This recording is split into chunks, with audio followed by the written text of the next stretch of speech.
And we should be live. Just let us know if you can see us okay. Welcome to Be on the Buy Box.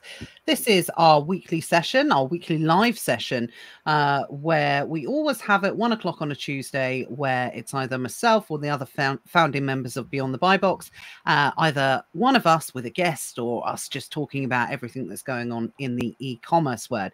So this week I have been joined by a long-term Amazon friend, Amazon friend, someone that's been, around, I would say around the block. Around the merry-go-round, you could say. Pardon? Around the merry-go-round. Around the merry-go-round. You've done a few rotations on the merry-go-round of Amazon, right? So, so Luke Dugan is here, everyone. So please say hello. It did take you about 4 years to work out how to say my surname, I think. Yes. I was interested okay. to see yeah, but you never told me. For 4 years. And I think I also told you as well that I went to school with someone called Duggan as well. I had someone in my school called Duggan, with a double G. Yes. So that's why I just naturally assumed that. But, you only had to tell me once and then I corrected it, right? I just probably couldn't be bothered. I know, but you must have sat in mortified silence because for 4 years. In my whole life, I basically just don't care what people say because it's always it's 20% right and the rest's wrong anyway, so it doesn't bother me. Yeah. Okay. All right. Well, we got there in the end. That's the most important thing. So we've had loads of wow, God, where did you all come from? The whole Dugan gate just popped up and then 40 people jumped on. So welcome everyone. Good to see you. Hope everyone's doing okay. Cindy saying eyebrows on fleek. It's the most important thing in my life is ensuring that my eyebrows are always on point. We've got Sean. Sean's joined us. Rachel, Liam, Stuart, Lindsay. Hi everyone. We've got Dan. There's loads of people. Louise has just joined us as well. So it's like old times. Absolutely. If you know, you know.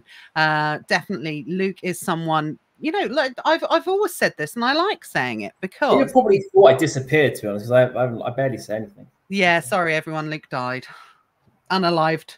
And this is a recording. Yeah, exactly. No, Luke's actually unalived, and this is an AI bot. So I saw Cindy said that he's got so big. Oh, the puppy. So, he's not a puppy. Well, he's still not the same. No, that's the same size it was. It was, yeah. I mean, he hasn't really grown. Oh, there we go. Alfie. That's it. I couldn't remember his name. So yeah, good to have the good random dog noises coming back again. If you know, you know for sure. So yeah, for those that don't know, I used to work on a regular basis with Luke, and we were always getting up to stuff in terms of doing lots of lives and things like that. So it's good to you've come back on, I think, Beyond the Buy Box since then. Anyway, we had you on long ago. Yeah, I can't remember. It was a while ago, but yeah. Yeah, but it's always good to catch up with the regular people that we know, in particular, I think, that have been round the Amazon block, like I said, or the Amazon merry-go-round, because there's so many things that the longer you've been in this game, the more that you're exposed to. So it's important to have these type of relationships with people, because that people that have been selling for as long as Luke has, that you're going to have lots of levels of experience in terms of things that you may come across an issue yourself or something, one of the group, and building that network of people. We talk about it all the time. Having a network of people around you that you can work together with. Yes, we're all competitors, of course we are, but at the same time, it works for us to ensure that we have these type of relationships. So that's why we always, keep in contact and things like that anyway as well. And I've known you the longest. I always say this: you're the person I've known the longest in the Amazon world. So yeah, we're proper Amazon friends. So yeah, Luke hit a new record. Be interesting to see the results. That's what we're going to talk about. Well, what we want to talk about today, and before we dive into that, I do want to just sort of talk very quickly about you know, what's going on in the world of Amazon, because I know obviously this VAT thing as well. So I think it would be interesting just to have 5 minutes focusing on that, because again, I'd imagine, Luke, you're quite on edge a little bit about whether or not it's going to affect you or not. But I mostly just think, I don't know. Like with Amazon, you never know. Yeah, literally, you can. It's no point guessing because you don't have any idea, right?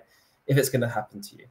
But I'm doing like preparations, like as if this happened.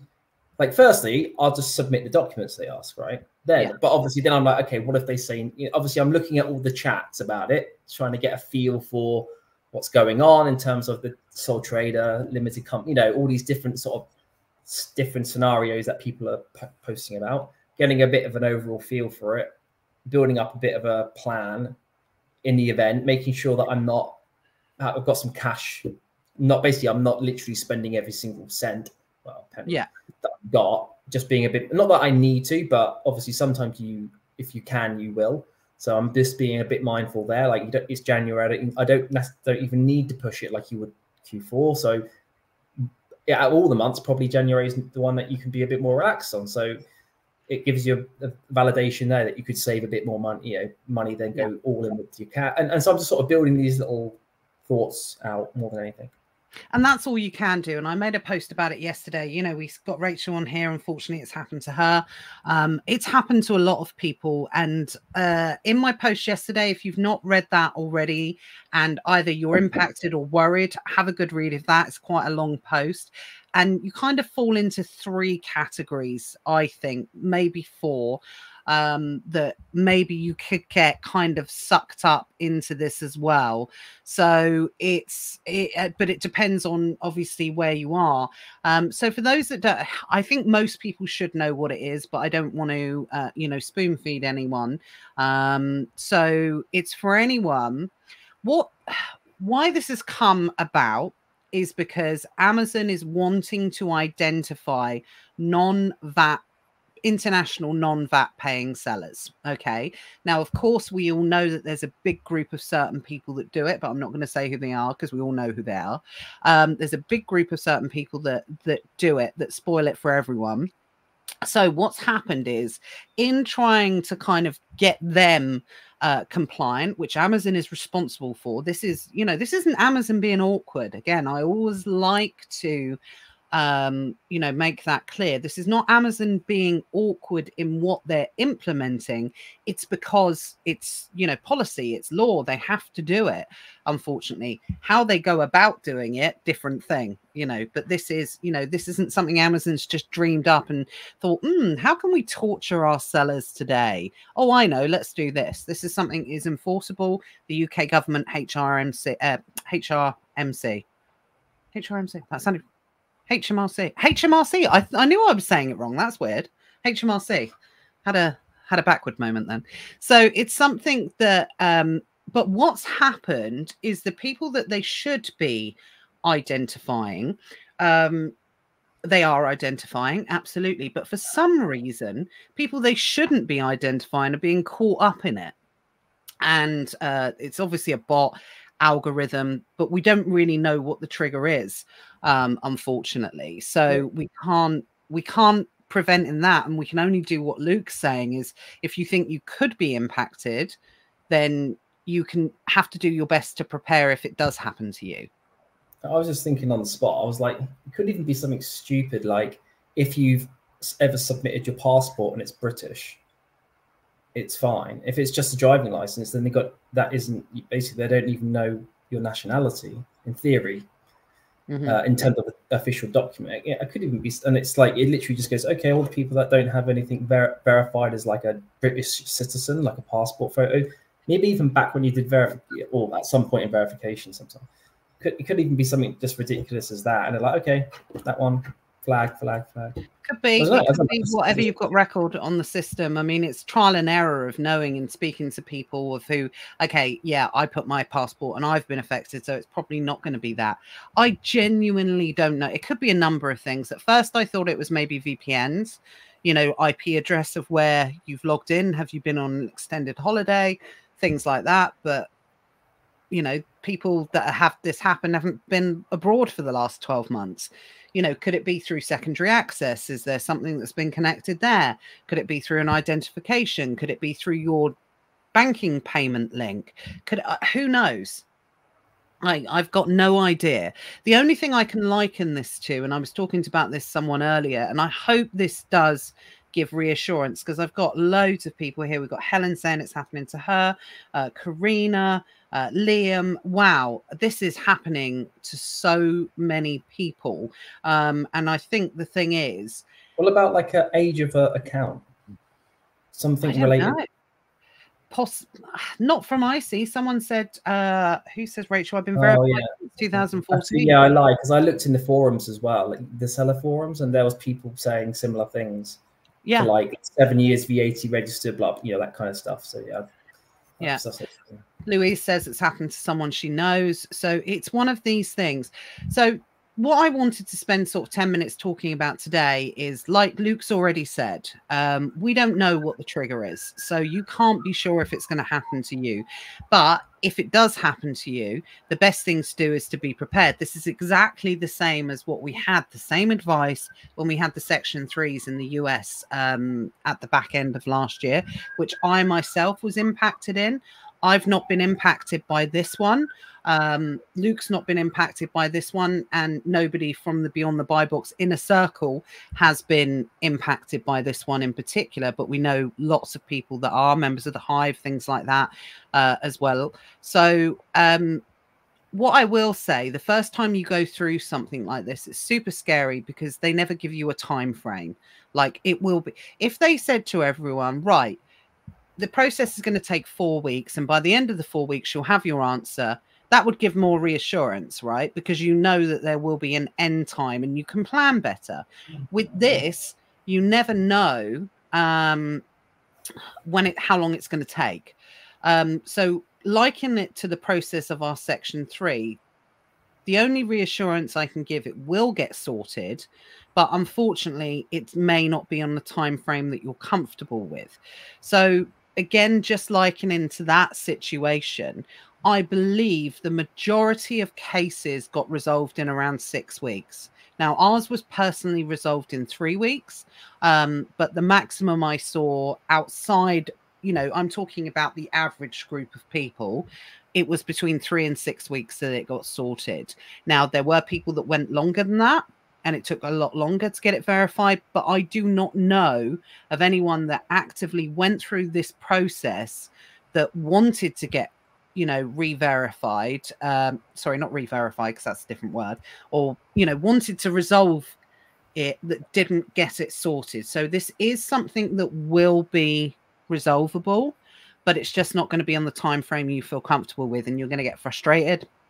All you can do is do your best to survive in this period of time as much as possible, and do not make permanent decisions based on, I guarantee, what will be a temporary situation. So, you know, I think that's the best bit of advice that we can give from that point of view. Anything else you want to add there, Luke?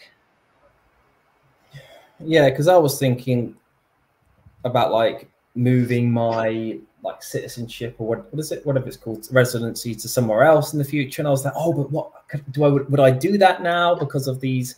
As in, I wouldn't want to like, I wouldn't want to like make it visible that I've done it, right? Because they would go, oh, look, he's done something, you know, he's changed something or whatever. And I thought, and I was mulling it over a little bit, like, would I have to keep it in the UK then? And I'd have to, various things like that. And I thought, well, just like most of these things, like, let it happen. So let this phase kind of do its thing, and then look to do that afterwards.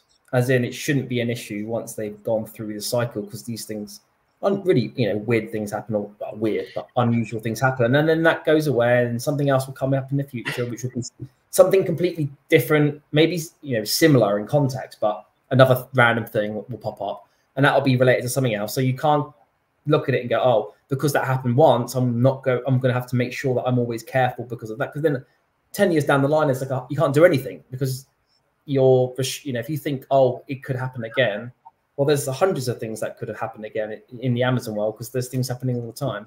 So I just thought, let it kind of do its thing, ride out the wave, don't change or muck around with anything until it's, you know, well gone, well past, whatever you want to call it. And then I can potentially look at, so I wouldn't go and do anything now, for example, about changing my residency, or if I wanted to, I would wait and I'd maybe do it like in September, for example. Yeah. Hopefully it's all sorted then. The thing about selling on Amazon, and we will talk on it, this is very much linked to what the main subject of what we're going to be talking about today, adaptability and the ability to be able to evolve in your business and understand the fluidity of selling on Amazon. So that's what we're going to focus on and talk about today. And Luke's, you know, really good example of that. But you can't live in fear. There's a balance that you have to maintain. When we had our Section 3 at the back end of last year, people contacted us and they were saying, right, are you giving up? Are you doing this? And yeah, I made a comment once when I said, oh God, you know, yeah, I had a split second of maybe I would stop selling, you know, maybe I would stop selling because enough's enough. It was the second suspension of the year. I was thoroughly peed off. But then I sort of gave myself a, you know, kind of like, we all think that at some point.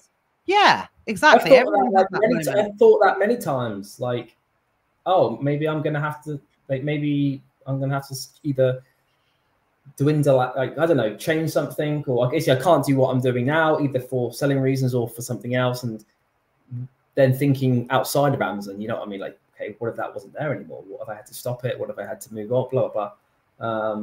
Yeah, so and then it's just like anything, like you have euphoric highs and then depressing lows. Like, you know, you have a great Q4 maybe, and then like you get this verification issue, and you're like, I want to, like, and literally you're depressed and you want to like quit Amazon, for example, and then and then you'll get your account back, and then you'll be like, okay, and then you'll sort of regain everything, your composure. And I think it's almost in a sense is a good thing, because it builds your resilience.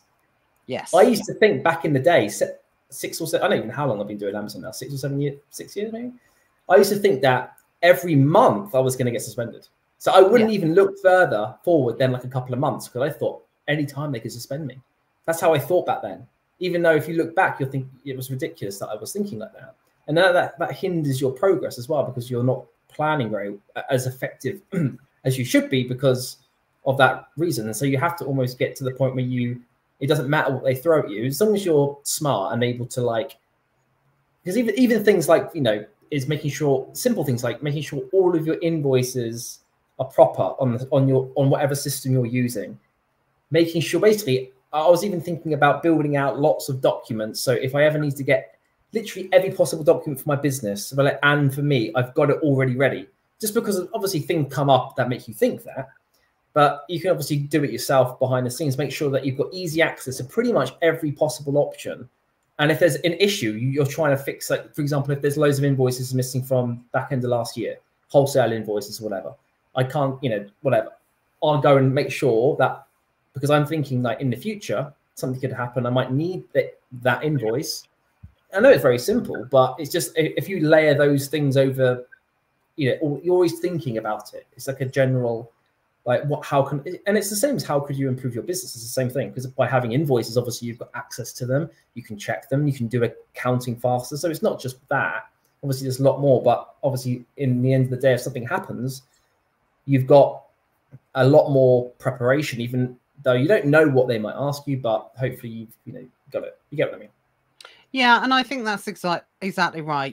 The longer you've been a seller, you build resilience. Throughout our suspensions, we never really broke too much of a sweat, because we know it could happen at some point, and we were as prepared as we could be. So that's the biggest bit of advice I can give to anyone, is be aware that this stuff can happen, prevent as much as possible, try and be proactive in what you need to do in your business, like Luke was talking about, documentation, making sure everything matches, having everything in the right place. Try and be more proactive than reactive, but every time something new comes along, this happens, you build a new SOP, or you build a new process into your business that takes that into account. We know after our Section 3, our documentation processes and how we keep it all was pretty solid, to be perfectly honest. But even then, there was a few little things that we did, and going through that process that I've been able to give advice for on this. So that's what I'll run through quickly now, and then we'll move on to, because a few people have asked, you know, what do I need to send? What's the verification? Depending on which option you're in terms of if you're based in the UK or outside of the UK. So if you have been incorrectly identified, so if you are a limited company, sole trader, VAT registered or non-VAT registered, but you are a UK resident, you have been more than likely incorrectly identified for this particular issue.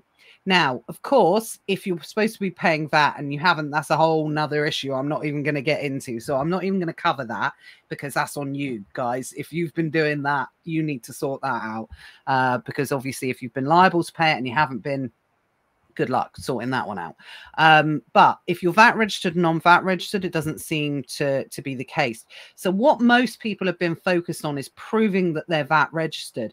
This isn't about that. If you've been wrongly identified, it's more a case of proving your UK residency, that you are a resident of the UK, and therefore Amazon should not be collecting VAT on your behalf, because you pay it directly to the VAT man as a resident of the UK. So it's about proving residence. Now, if you're a limited company, they're asking for different things to sole traders. For limited company, it's more a case of showing that you've got a registered business, whether sole trader or limited company, and, you know, showing that you are domiciled in the UK, that you've got ties to the UK. So not only registered business address, and I know Paulina said, how do you prove a virtual? I'll come on to that in a moment. But registered business, if you've got a warehouse, utility bills related to that, you know, everything relating to your business, company formation details, company registration certificate, all of those different things to prove your business. So that's on the limited company side of things, plus residency of the UK, passport, mortgage statement, utility bills to your home address. I've seen bank statements. Some people want credit card statements. Think about all the proof of the electoral roll in the UK. All of these things that you would use to verify your identification if you had to prove it. So those type of things. So just think about, now the way that I see it is, again, this is about adaptability. And Luke will back me up on this. Well, hopefully he will. They used to be, when you have things like suspensions, they always used to say, don't overload them with information. Don't give them too much information. You know, keep it short, keep it this. In this case, it's the opposite. So our section 3, for anyone that knows, we had to submit 354 pages of documents, right? And imagine that a couple of years ago, Luke, we would have laughed about that, right? Because it would have just been, the notion would have been just ridiculous to submit that sort of level of documentation to Account Health. But now it's a case of not only the information you want to submit, it's how you submit it.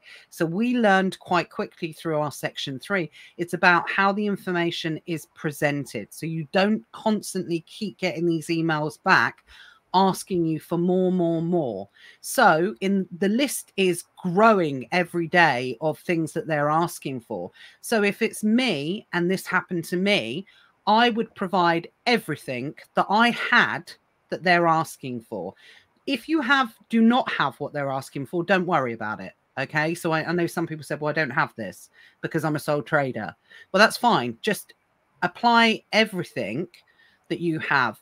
Put it all into a PDF document, okay, with a covering letter, clearly explaining the documentation that you don't write on the documentation, don't annotate it, but write a summary of what you're submitting.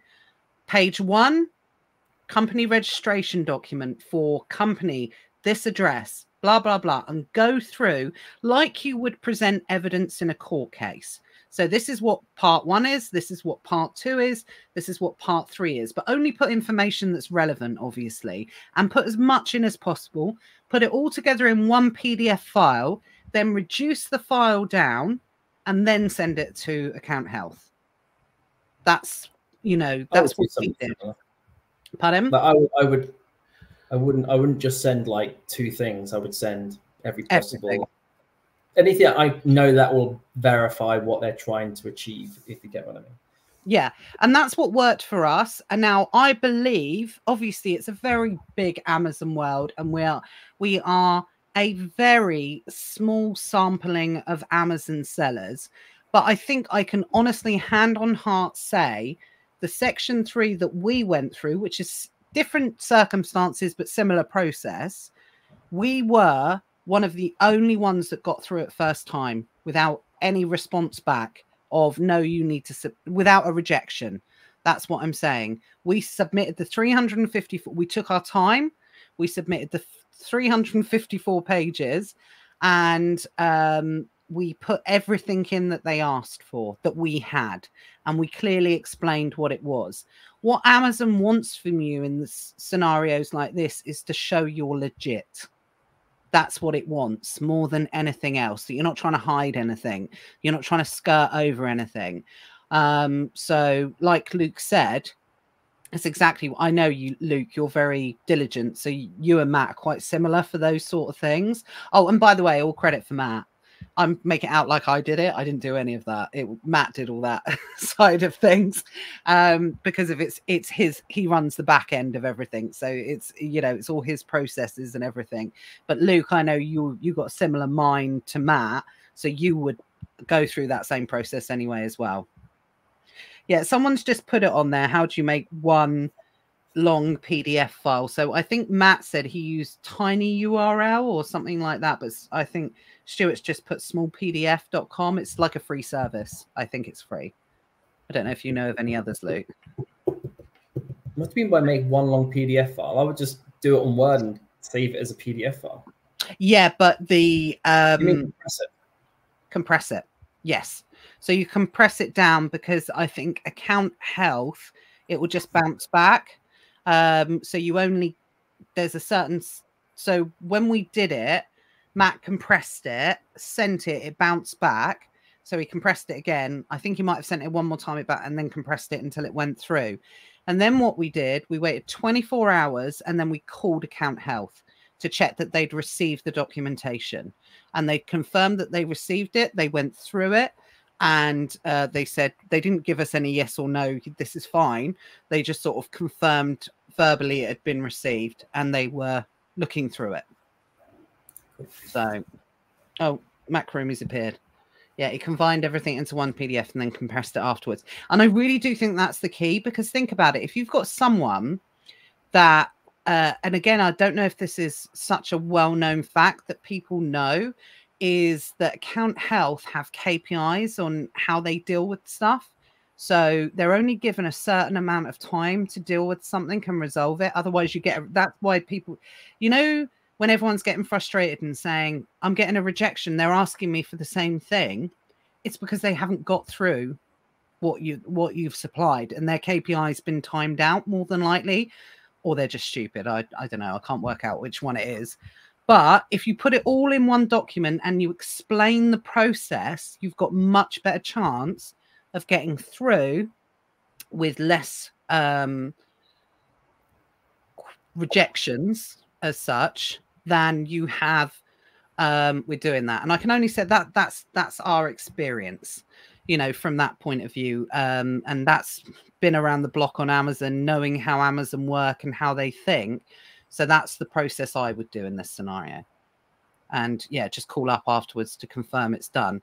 Now, of course, if you are someone that is non-resident of the UK, I'm afraid that's a different story. You then have to provide different types of documentation, and it takes you into a whole different problem, which obviously I'm not going to discuss here. You know, I'm probably going to do a video on that and put it on the YouTube channel anyway as well, because that's a lot more complex in terms of you have to go into negotiations with Amazon at that stage. But for anyone that is UK resident that has been wrongly identified, I am confident. Oh, excuse me. Sorry, bless me. I'm confident that this is something that will get resolved.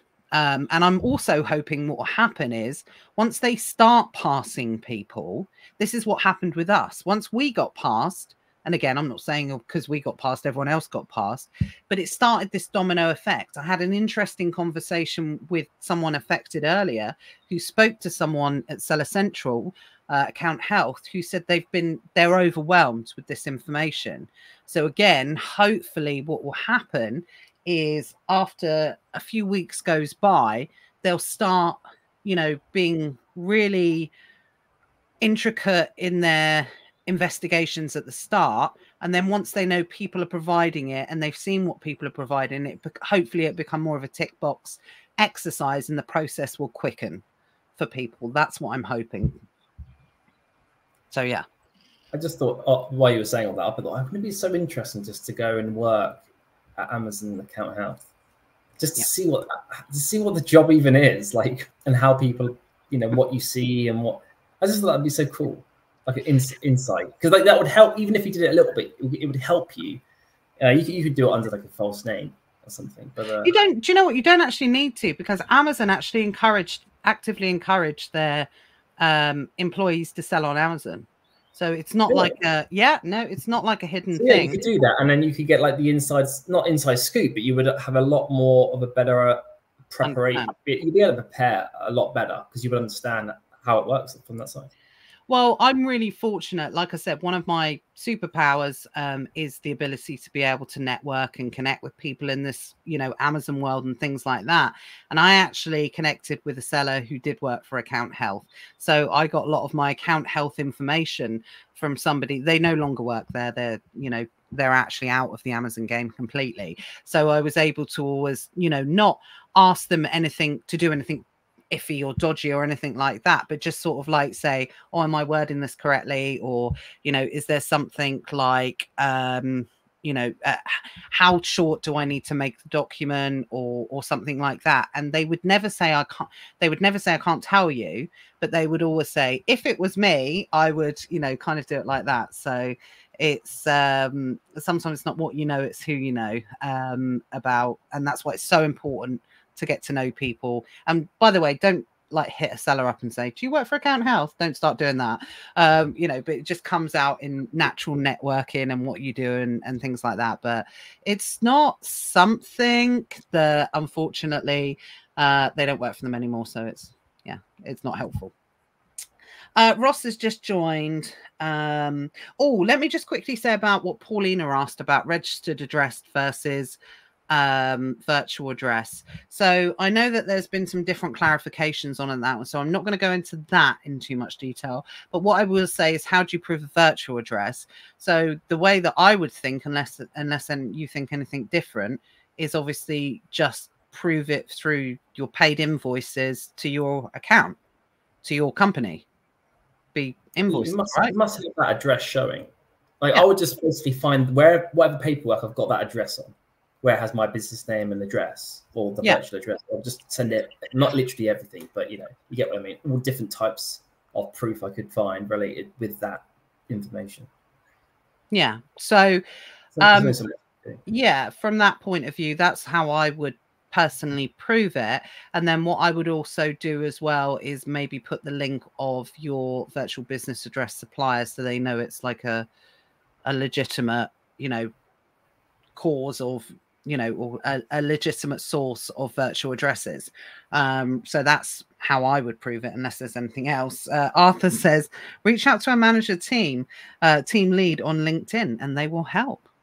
That's a really good suggestion. 1 second, let me just close the blinds. Okay, so Luke's getting blinded. But yeah, if you reach out, I didn't think of doing that. So LinkedIn is everybody, puts their job titles and things like that. So yeah, if you're a OFA on LinkedIn, then that's definitely worth doing. So thanks for the suggestion, Arthur. Really appreciate that. Right. We do have to move on, but just quickly, Ross. Yes, we have already talked about that, so you will need to go back and listen. We can't cover it again, unfortunately, but if you go back and watch it on the replay, then we did cover that. So let's talk about why we're here, Luke. All about you now. So it's all about you. Why I wanted to have you on here today is because, you know, like I said, I've known you for a long time. You know, former, well, you are a 7-figure Amazon seller, obviously, but very much in the traditional arbitrage sense. Very much followed the old school way of selling on Amazon, and the reason why this came, because I thought about something the other day, whereas we talk openly about how COVID delayed the inevitable, the big changes that were starting, what people are starting to see now and experience over the last 12 months. That's what happened before COVID, right? So this is, you know, With saturation. What? With the traditional way of selling, that people were going to have to make changes. You couldn't carry on the old way. It did two things. It made you think you were like amazing. Yeah. Well, I mean, unless you really had a level head, it made you think, oh, I'm great at this. Like I know what to buy. Well, no, you don't, because everything sold well.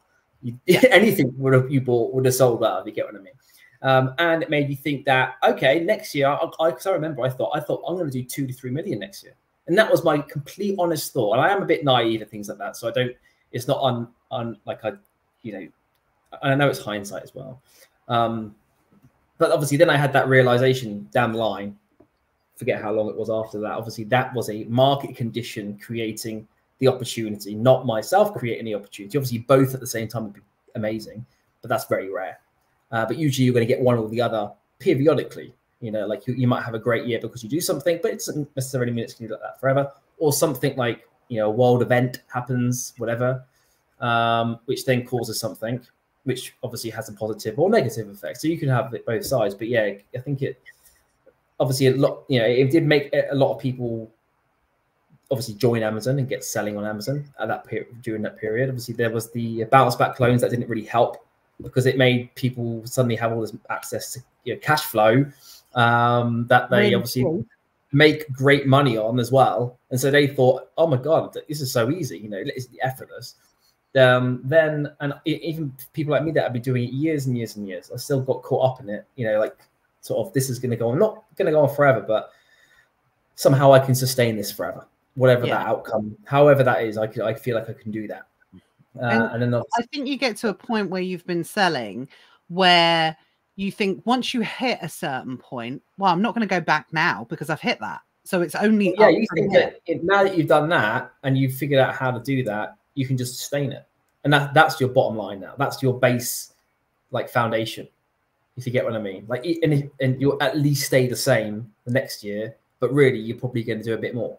Because that's what you roughly, because now that you've done that, well, find more products, even if it's 100 in a year, it would just be a little bit more. It doesn't have to be, or it will be the same if you don't change. And that's obviously the mindset. And now, then after that was like the destruction of Amazon almost. It was a bad thing, actually, in a sense, that happened, if you kind of get what I mean, because it made it a lot harder after. Yeah. And made it doubly difficult after, because there was double the amount of sellers, or however many extra there was. There was all this cash flow that was running around with people having all this stock and all this kind of thing. Then they had to put the procedures in place with the limitations of fulfillment center stock and whatever else. Then there's various things that happened. So it was like double as hard, triple as hard as it would have been if it just slowly, naturally sort of progressed. And that's what was happening beforehand. And this is what I wanted to talk about. So when Luke and I first started selling, you had to be good at sourcing. That was the key, right? When you first start selling, you had to be good at reading Keeper. You had to be good at identifying the products, where to identify the products from. So it was very front loaded from that point of view.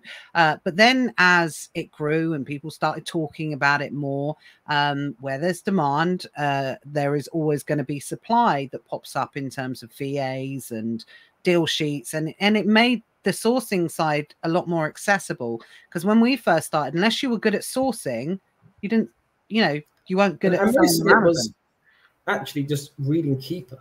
If you could read Keeper, you're pretty much fine. But no one knew how to read Keeper. No one knew how to read Keeper, right? At the start, it wasn't. Yeah, not as many as you would think that they should, because it's such a basic tool in a way.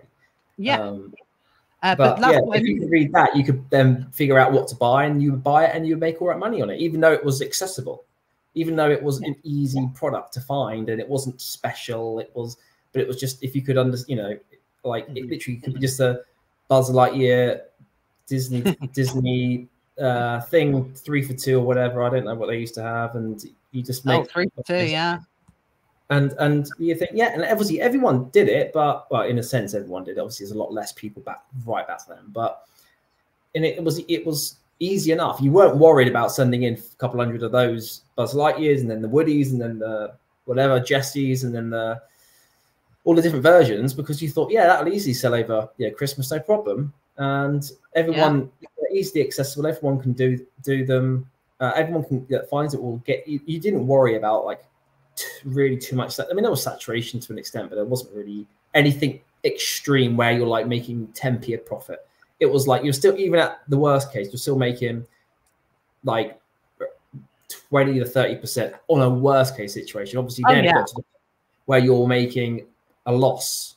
So I would say like then it obviously the norm on a worst case was a loss, but a norm back then on the worst case was like 20%. You'd be like, it's a bit shitty, but fine. It's like, I remember that. It's like, oh, well, we're gonna have to put it down to 20% if we want to sell. What we used to sell at is what most people source at now. And we used to think that was a bum deal, and we never. I remember our criteria. It was either £5 per item or 50% ROI. That's what it was. And so we would go through deals. It sounds hilarious to think about it now. We would go through deals, and if it was like 39% ROI, we'd discount it. Move on. That's the criteria. That's what it used to be. But all good things come to an end when people started creating YouTube channels and things like that and started talking about it more. It slowly became more saturated. But it's not necessarily about people started talking about it more. Arbitrage became more accessible to people by all deal sheets being created, VAs, and everything, where no deal kind of was left safe unless you had, everyone started knowing the stores, everyone started knowing where you could buy from, how much you should be buying from. And the only safe haven then was becoming wholesale. And then that became more accessible. So it slowly started to get more saturated.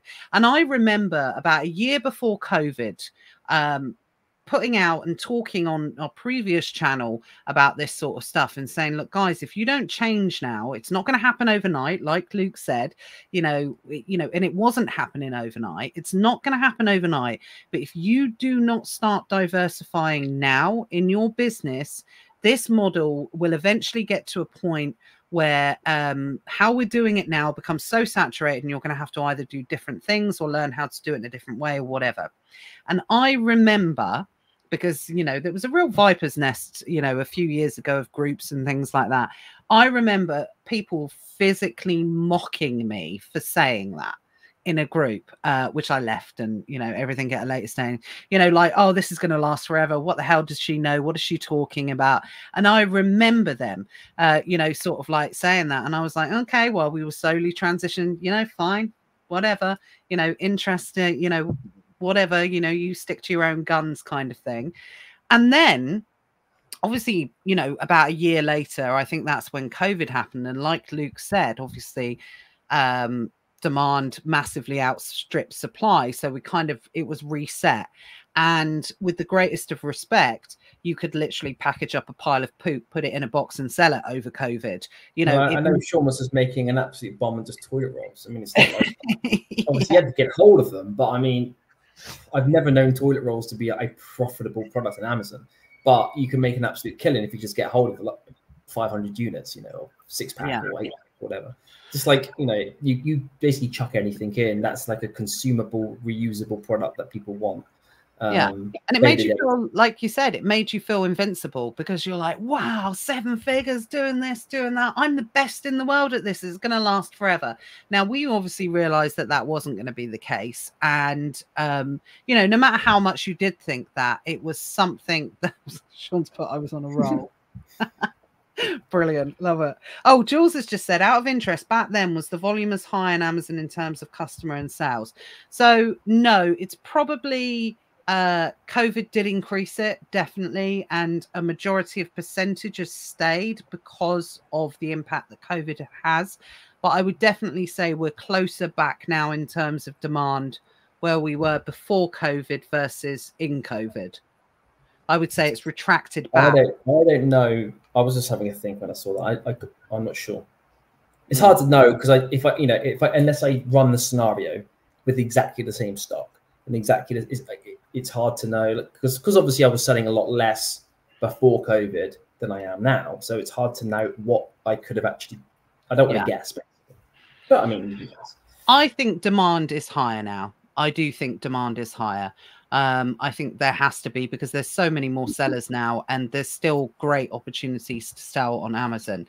Chippo says, "Remember the free removals?" I remember thinking. I remember being naive thinking, oh, they'll bring free removals back. No chance. That's never coming back. I don't even remember free removals. Really? It wasn't that long ago. Really? Yeah.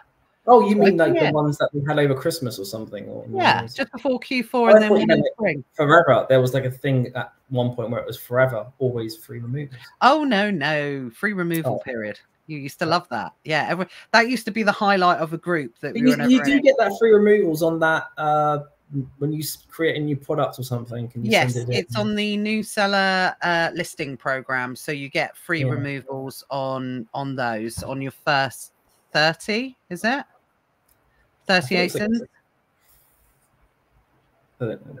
I think it's on your first 30 ASIN. Anyway, so back to the point is what I wanted to talk about. So we kind of put those things out in place, put the feelers out. Guys, this kind of good COVID period, and anyone that's watched us for a while, hopefully you'll back me up in saying that, as we were coming out of that period, we started to say, look, guys, this is not going to last forever. You need to make you need to adapt. You need to do this because the demand is slowly going to fall away and saturation is going to occur again. So you've got to be doing something else.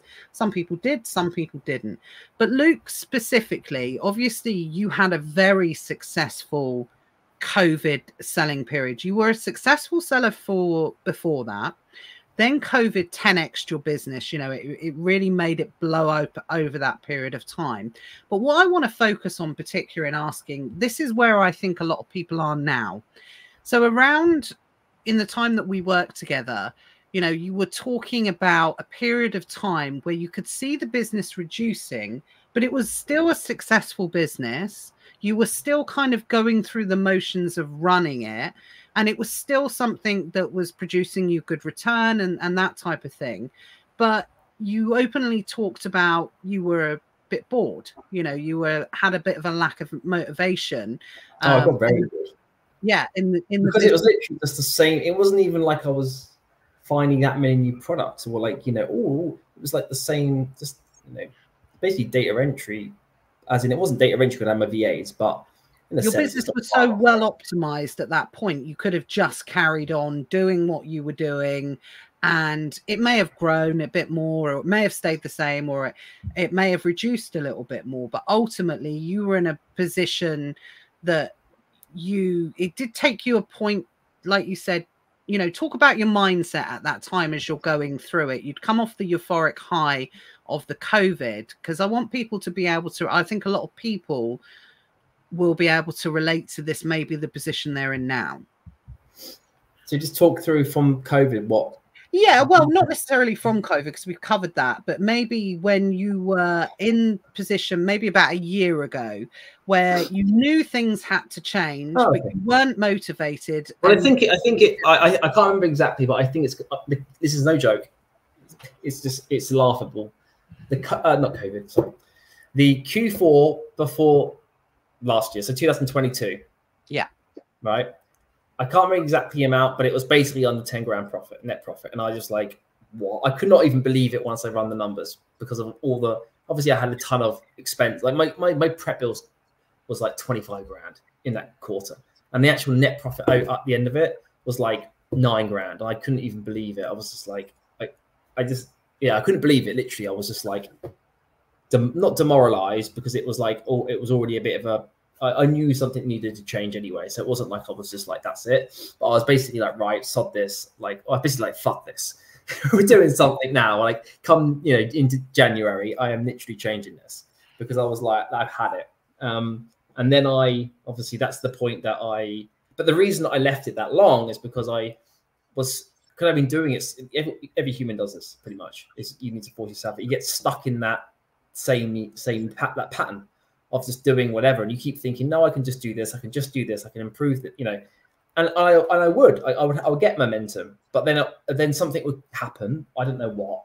Something would happen. Either it could be buy box suppressions, or it could be instead of a fill prime, get more of the buy box. You know, there's literally loads of different random things that can happen. And I was suddenly start increasing my sales to where I was like, right, I need to do 100 grand a month to be getting what I want to carry this on longer term. And I was getting up to like 60 to 70 grand a month, like January. I was like, right, perfect. This is going the right way. And then it would literally jump back down 30, 40 grand over a couple of months. And I was like, 3 steps forward feels like 3 steps back almost. Yeah. But while we're doing this, time is going on. So I'm losing time, and I ended up and I kept, you know, I literally tried for about a year and a half, because every Q4 sometimes gives you that little like push to say, actually, maybe there is something here, right? Or maybe I can really grind this out for the next year and make it something super successful. So, you know, I had 2021 Q4, which I guess was the year after COVID, maybe, or something. Yeah.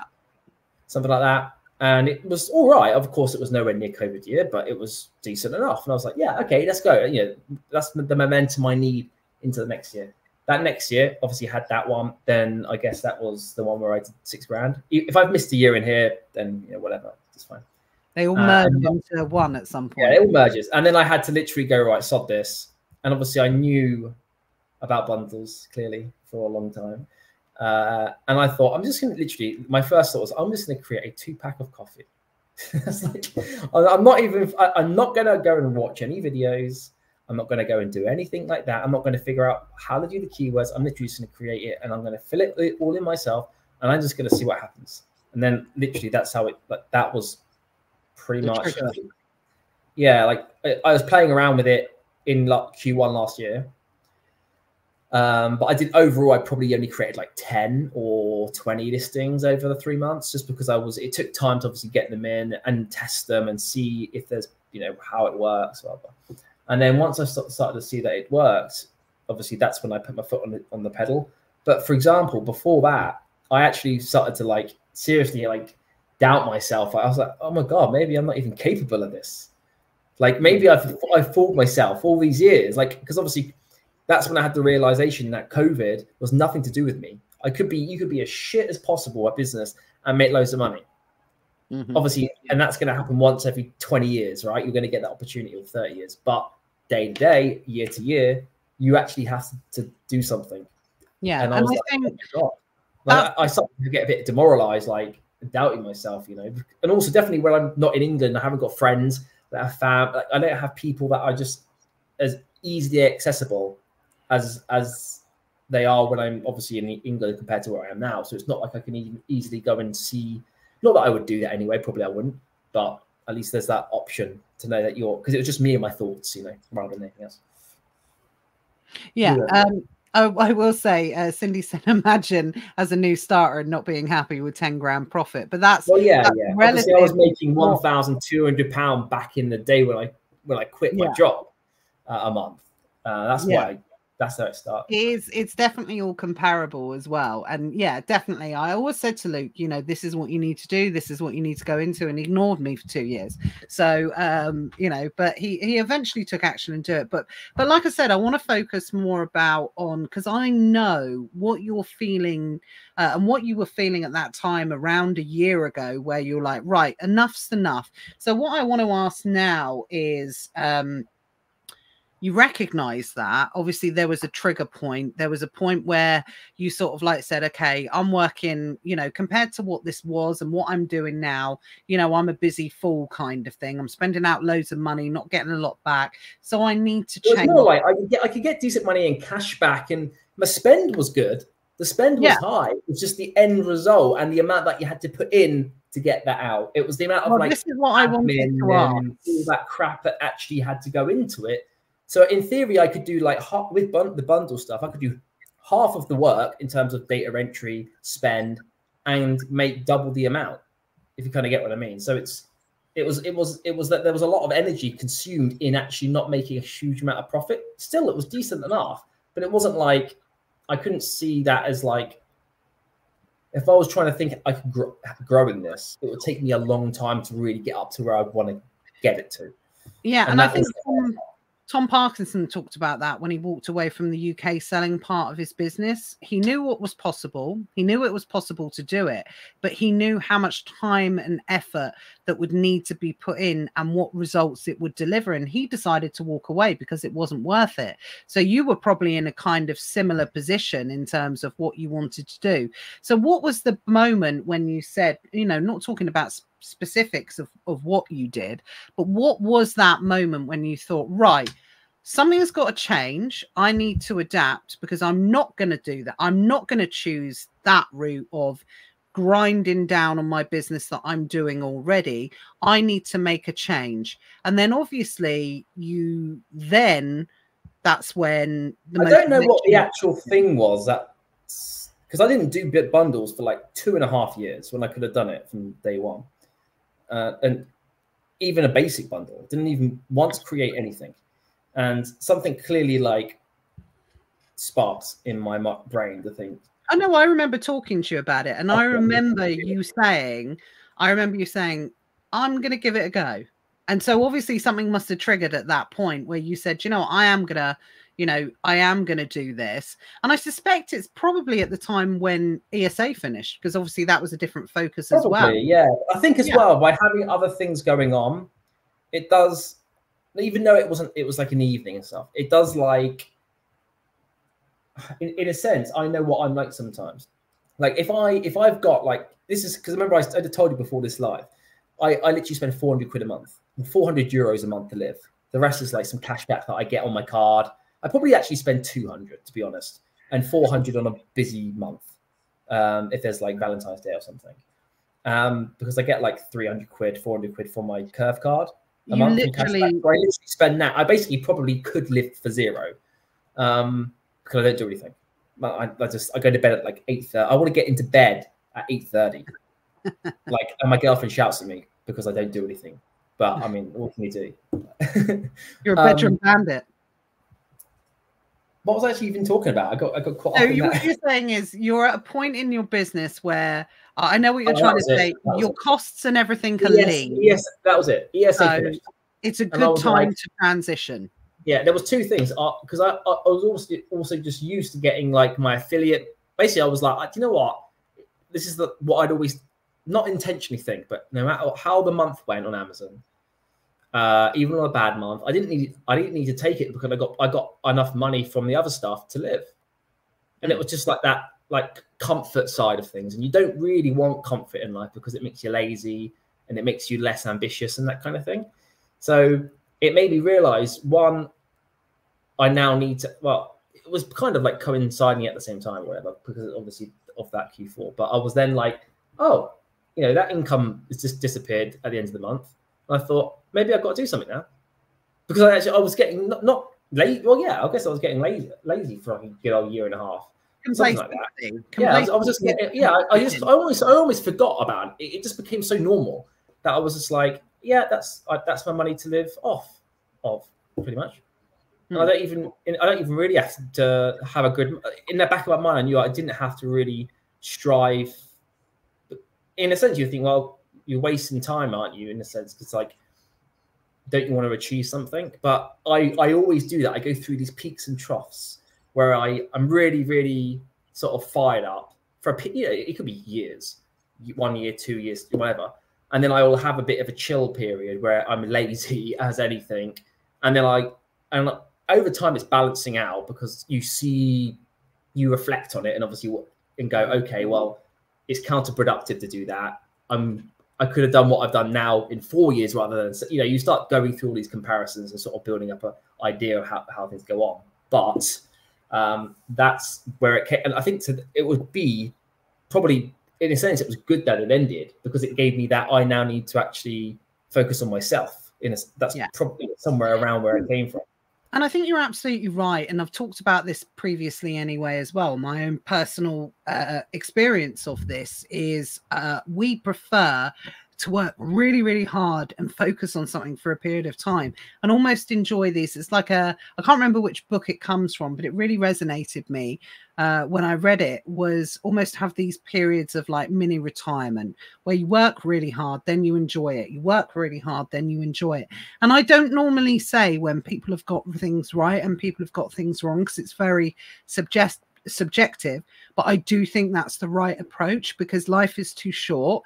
And if you don't enjoy the fruits of your labor, then you spend your whole life waiting for something to happen, and the day before it's going to happen, you could get hit by a bus. So I am a very big advocate of work hard, enjoy, work hard, enjoy. And I think that is what promotes longevity and sustainability in business.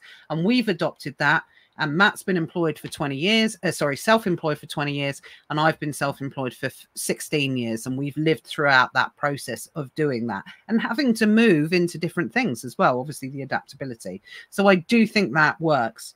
Yeah, Matt said it is the 4-hour work week that came from, you know, initially. So having that work hard, play hard, work hard, play hard, that really works. And you have different seasons in life as well. Again, I've talked about this. When you have kids, that's probably the period of time when they're youngest, where you're going to take your foot off the gas the most, because you're concentrating on your family and your kids and things like that. So you do have to make hay while the sun shines as well.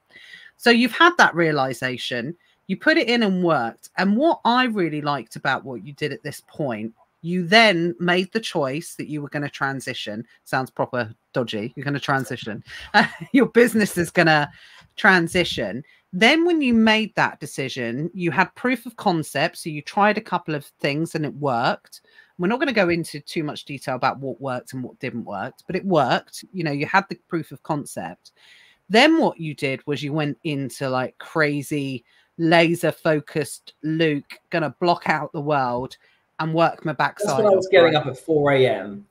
Yeah. Every day, working till about 5 or 6, then maybe doing 3 hours and like basically just anything that I could do to speed up when I pass that work on. So like if the VA starts Monday at 3 a.m. my time or whatever, UK time, I want them to have everything ready for 3 a.m. Not I have to get up and do it. So I was working a bit here, obviously. And I was basically, because the reason, the way I said it, I was like, I need to do everything that people would have done in 2 years in 8 months. Mm-hmm. It's pretty much how I thought of it. Yeah, you're an accelerator. Once you go, you're like at 100 miles an hour, right? So I actually did exactly what I would have dreamed of. You know, like you know you're capable, but it's very hard to actually know what you're going to get there. Like that was like a dream, because like I was doing realistic projections, and I was like nowhere. It was 5 times higher than that. You know, it was nowhere near what those realistic projections were, which I knew could be possible. That's why there was the dream of it was there. But I then just, yeah, I mean, I was literally, most of it was sorting out the bundle. You know, obviously, you know, you've got to go and edit bundles, right, and do the pictures, and like, no wonder I was getting up at 4 and get, you know, do it, because thinking of it, even though I was doing it, my VA was doing it. The amount of data entry on purchases and my VA, there was so much, you know, there's lots of cogs, because I just went insane, basically. I literally went as full on as possible. You became a madman. In every area, creating, spending, building the process. You basically, you know, yeah, you built the process because you focused in laser. You didn't have any distractions. And like a couple of people have said, you know, if you've been around Amazon for a few years and been part of Facebook communities, Luke, you've got a Facebook, but obviously you withdrew a little bit in terms of, and everyone's like, where's Luke? I've seen a few people saying, you know, where's Luke? Where's this or whatever? But that time you kind of shut all the distractions out, closed off from all the noise, and you made a decision, you stuck with it, you focused. But having the understanding, how did you deal with, because again, this is what I think people don't realize when you transition into this type of business model, but it could be anything that you're transitioning into. Someone says you've got a trans business. Yeah, definitely. When you transition into this type of business, you have to be aware that all the work is front loaded, and it takes a while for the results to start to drip through, but it's that classic kind of compounding effect. So how did you cope with that? Obviously going from what is a very gratifying, instant endorphin promoting business in arbitrage to something that's a bit more of a slow burn at the start. It's actually interesting. I just had a thought. One of my very first ever products on Amazon that I sold was from RA. I went into Curry's and I scanned an adapter. It was like 69p reduced, massively, clearance, and it was selling for 18 quid. And I was like, what? Like, to me, that was like a low. I just couldn't believe it. Like, I was like, golden tick. That it just gave me that spark in my brain, right? And then I think when I sold my first coffee bundle, the first listing one of the first listings I ever created, and I made, I don't know what it would have been, like, bought it for 5 quid, made 354 quid profit. I don't know, something around that kind of thing. And I would sell like one a day or one every couple of, the fact that it sold, right? Yeah. Was the same like spark that I had when I did that initial RA thing. And then obviously I had not just one, I had a couple that were doing that as well. So it wasn't just like, oh, maybe it's only on one listing. I had about 6, 7, 8, whatever. They were still doing it. And I couldn't, and I just thought, well, I already, I just keep in the same category I've always stayed in. I have all of my knowledge, as in I have all of my records, my database, my sales, my bestsellers for all the years. Let's just crunch that data down and basically look what's missing on the market, relatable to those products or that category, because I can see what the results are of these. The demand's there, the profits, obviously on general arbitrage not going to be as much, but you get what I mean. Like, the profit is still there, and I thought, well, I'm just going to compile that information, crunch it down, and literally just fill all the gaps. Is the way I saw it. So anything that is being offered on Amazon that is similar or complementary or a version of what I'm doing on arbitrage, and the way I see it is that I basically shifted that general crappy arbitrage to this bundle. We call it vanilla arbitrage, not crap. In a way, it's still it is arbitrage because you're just buying it from somewhere, and everything evolves. Like I've talked about this on the Hive, and it's funny you mentioned that. And what I will say for anyone that doesn't do it, Luke's absolutely right. You get your first endorphin pump of the first sales that you do in arbitrage. This is the exact example I use. But then when you create your own listings, I still get as excited today, years on, the first time a new bundle sells, than having that feeling. I still get excited because there's something different about creating something from scratch yourself and seeing it work. There's a big difference. I also think, actually, if I get carried away and start creating, maybe it's not going to be as focused as it should be, and then it's not going to sell. So I do have that ongoing semi-doubt of, like, actually, will people buy these? Because I think that maybe I'm not focused enough on what I'm creating, This almost turns into a bit of coaching kind of advice here as well, because obviously one thing of knowing you throughout the years, I know that you do, is you go for scale and growth first, then you get to a point. Then I'll cut back and trim the fat. And then cut back and trim the fat and reassess afterwards. So you're still very much in the growth, the scale period at the moment. So I know that you'll be growing, and then you will get to a point where you'll say, right, okay, am I now becoming a busy fool, but in a different way? I need to work a bit harder. Stop working harder and start working smarter now, which is what I would recommend anybody does. When it comes to whatever their business they're going to be doing, whether it's selling arbitrage. And I still think, again, this is something that we're moving on to in the Hive. February, we're going to release Profit Sting, which was delayed through to some bundle things, that very mumuch focuses on how you can be a modern, vanilla arbitrage seller. That was a joke for anyone that, for how you can still have major success in that model, that you don't need to go into creating your own business, because it's about adaptation, and it's about evolving in business and changing your mindset and having the ability to do it.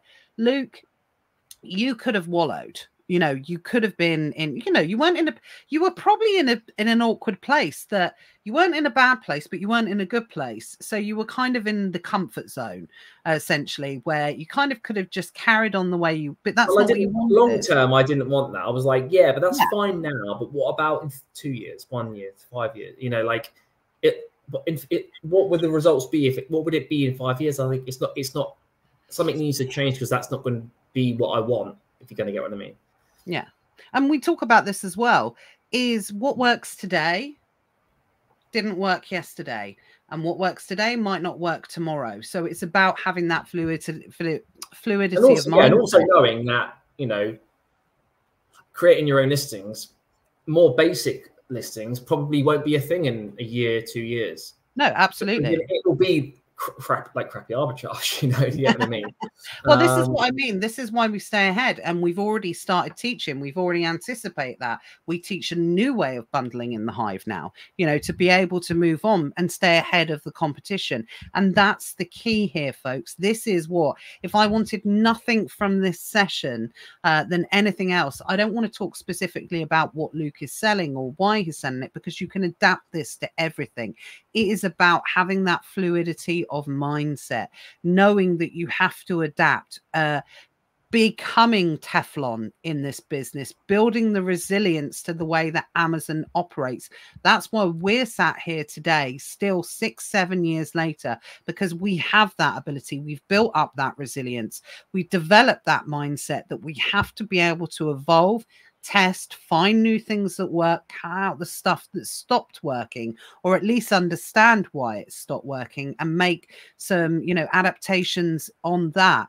If you think you are sat here watching this now and you think that whatever you were doing in COVID, as Lucas said, that you can continue to do that in exactly the same way, if you do not start to put the changes in place now for future-proofing your business, then you will not have a business by the end of the year. That's extreme as it sounds, but you will not have a business by the end of the year in terms of, you know, a business to build upon in 2025, or, you know, cash flow would have caught up with you. You know, maybe your leverage would have caught up with you.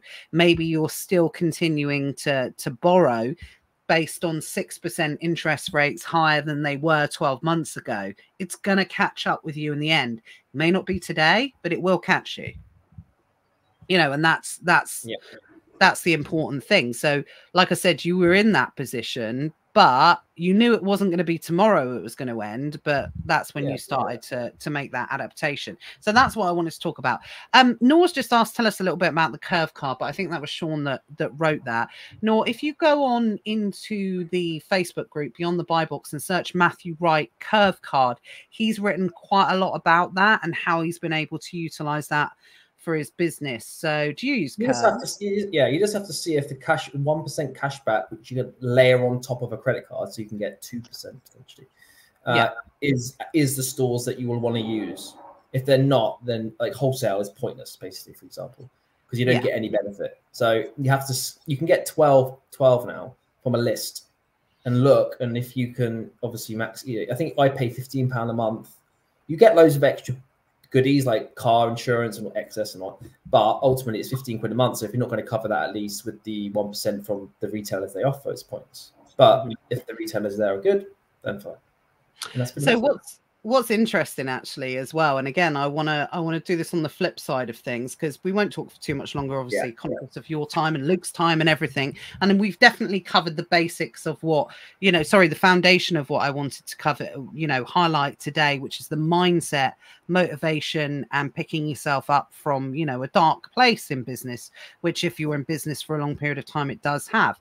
But look at it the other way as well. Someone myself that's been in business, I was at the forefront of the bundle movement.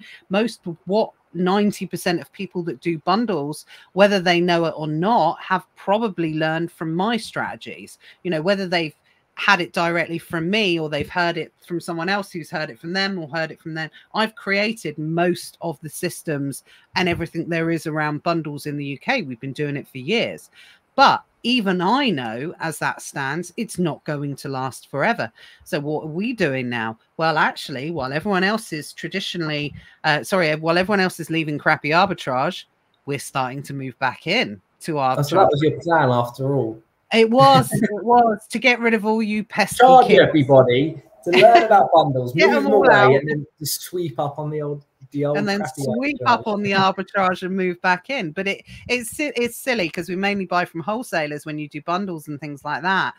So you miss out on all the extra benefits. So I was getting like massive FOMO about not maximizing air points and Avios points and cashback and things like that. So I had to find a system that worked to be able to capitalize on that. And that's what we've done. And that, again, that's what we're layering back into our business now. So it absolutely does work, you know, traditional arbitrage, but it has to be, again, it's a more evolved version, which is what we go through and which is what we're teaching, what I work with people on a one-to-one basis, you know, that type of thing. And that is what we're doing now. So we've kind of done the full circle of, you know, starting an arbitrage, leaving it and coming back. So you have to have the mindset to be able to do that. That's what I'm saying. Whatever it is, you don't have to specifically follow and do what I say or what Luke says or what anyone else says. But the important thing is having that fluid mindset, the ability to be able to adapt and evolve. And that's what longevity is. And finally, one thing which I think proves where you are with this is you're not focusing, you know, a lot of people saying e-commerce is dead, it's saturated, it's this, it's blah, blah, blah, all of these things. Your future and what that looks like is very much focused on selling physical products, right? It's not, you know, you're cutting off all the stuff you were doing before, and that's going to be your focus over the next couple of years. I think so, as far as I can see. Yeah, it can change fast, you know, it can change fast, but of course it can change. But unless anything dramatic changes. I like, you know, over the years I have tried and done multiple not random things, but things, extensions of what I'm doing. And actually, ultimately, it's like, you know, if you're making, hypothetically, you're making 3 million a year net profit, are you really going to be that worried about? Some people will, creating and trying to do affiliates as well and trying to do, you know, like just. And I know that you obviously you could say if you're just doing it in one thing, it's dangerous, right? Because if something happens to it, I get that. But obviously, you could expand out of that in terms of the selling side. Yeah, there's ways you can protect yourself. You can have your own website, and you can and you have that as an accumulative total, obviously, not just on one platform. But it's focusing on yourself rather than putting your little dirty paws everywhere else or whatever. and you know, everyone's different, right? And I've done that I did all that for years, and sort of realistically sort of thought about it and thought I just want to focus on myself ultimately, and like I don't really care about sharing. Like, I mean, if people ask, I'll share, right? But I'm not going to put stuff out, my time and energy to put stuff out there when it's not going to be focusing. You've got to focus. What I want to be focusing on. Yeah, no, absolutely. I think that makes sense. And we all go through fits and starts again. I've spoken about it over the years. Sometimes I'm in a very much customer centric role, and I have been for a couple of years now. And with me, 16 years of doing this, you know, being self-employed, there will come a time when I will leave this space and doing this, because there does come a point where you have different focuses at different times. So I'm not saying it's going to be tomorrow, I'm not saying it's going to be next week or next year or in 5 years time, but I think everything has their, you know, if you have that fluidity and adaptability mindset, everything has its shelf life a little bit. And to stay and have longevity in business, you have to be able to adapt to different things, move into different things. And no doubt there might be something at some point I might inadvertently move into that I think, do you know what, I want to focus on that more.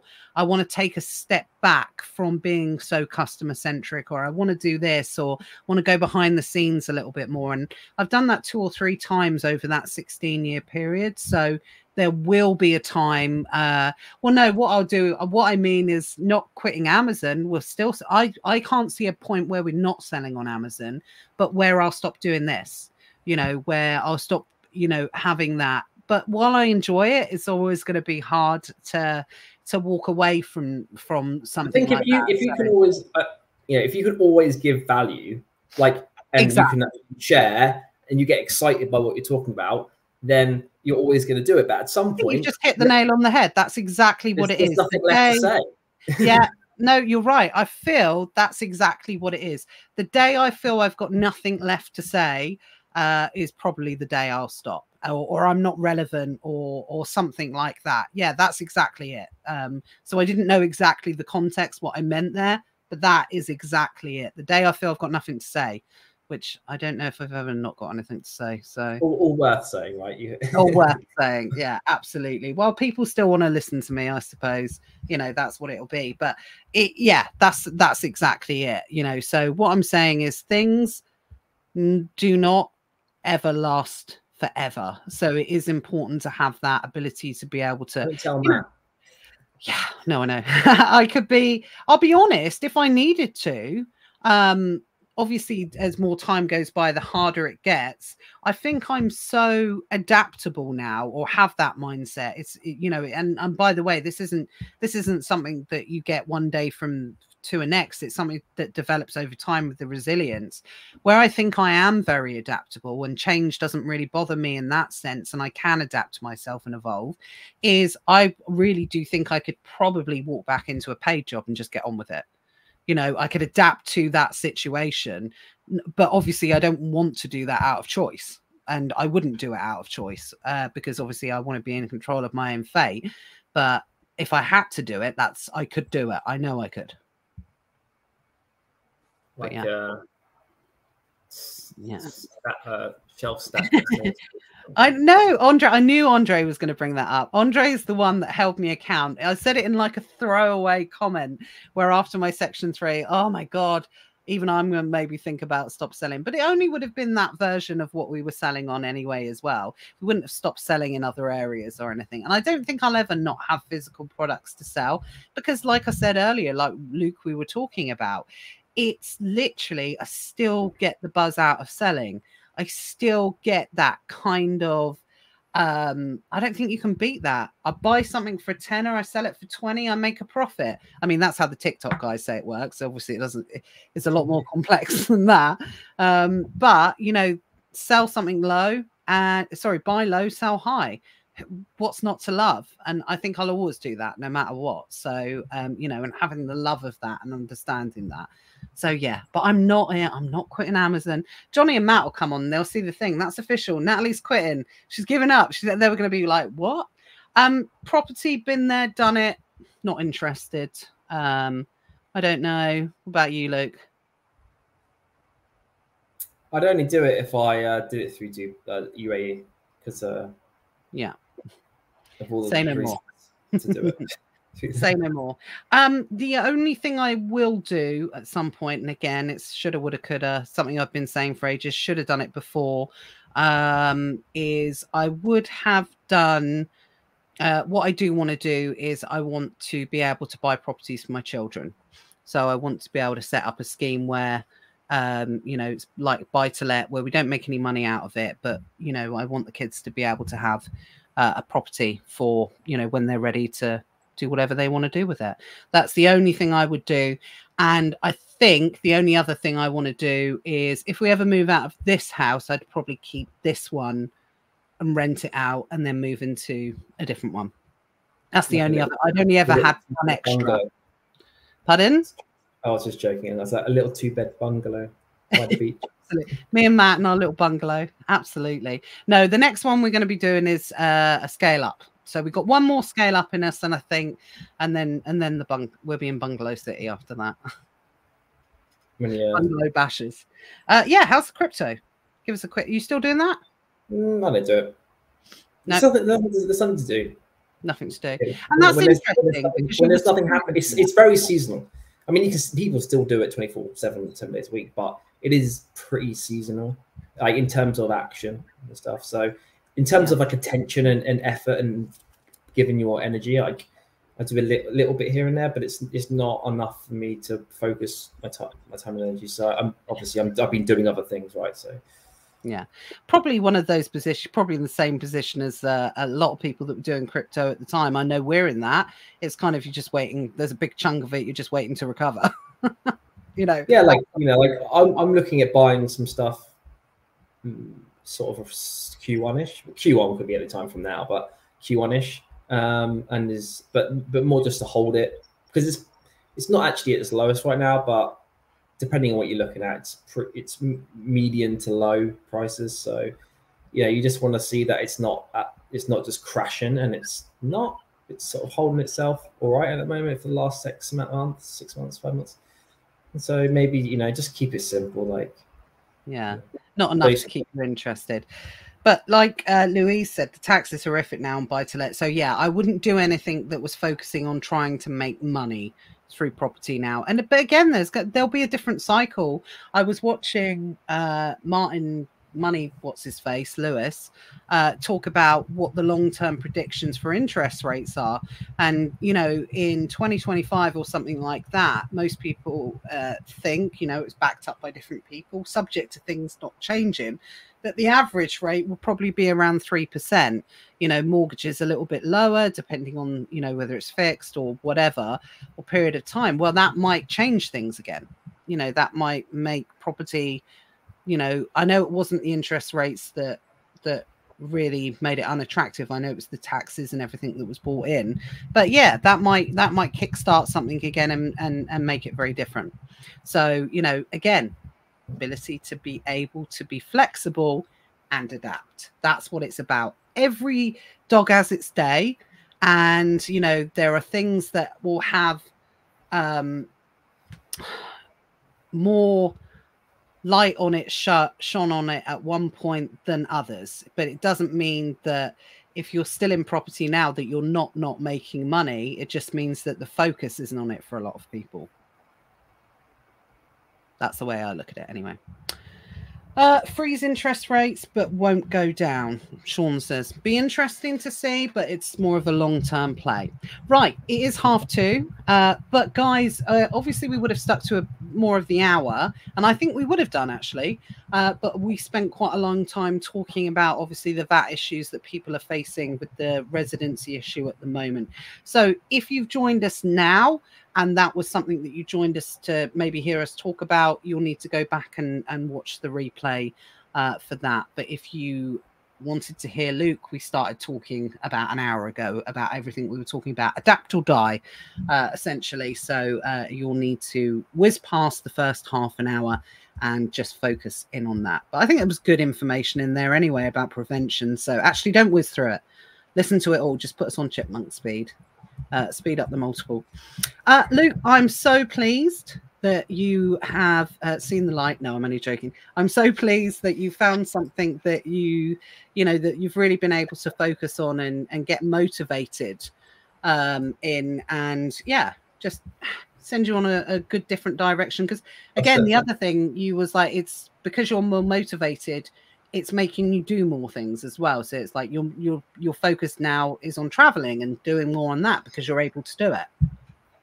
Yeah, the thing that I know that I do is I go through phases, like I mentioned earlier, and the sort of one thing I think is like, when will I stop that phase? Not intentionally. So I'm trying to do as much as I can in this insane phase, because I know what I could be like in the future. Can I get what I mean? So I'm trying to just do as much. That's why I'm trying to hit it hard, faster, and everything in every way, so that I'm able to do everything in 3 years in 1 year, or 2 years in 1 year. Yeah, so you've got the option to be able to do it. Well, come back on later in the year. Let us know how you're getting up to. Like you can see, lots of people turned out to see you.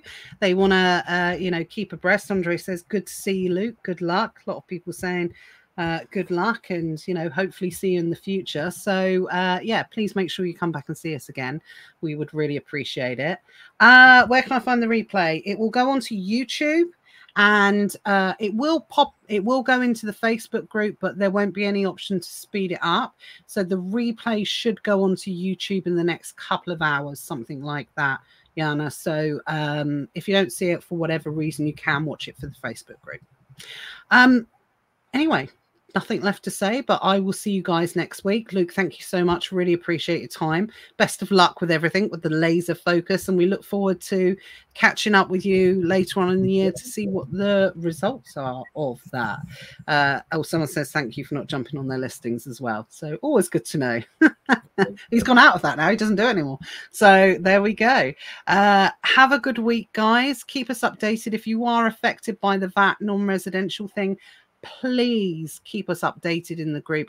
I can't emphasize enough how much sharing the information really helps everyone, especially if you're in that situation. Just knowing that you're in it and other people are, you know, sharing the information, they're in the same position. Please keep sharing. Anything else new that you find out, please post it in the group. It is so helpful, and you won't believe what it does for the mindset of people. I can't emphasize that enough. So have a great week, everyone. Keep us updated, and I'll see you next week. Take care. Bye. Bye.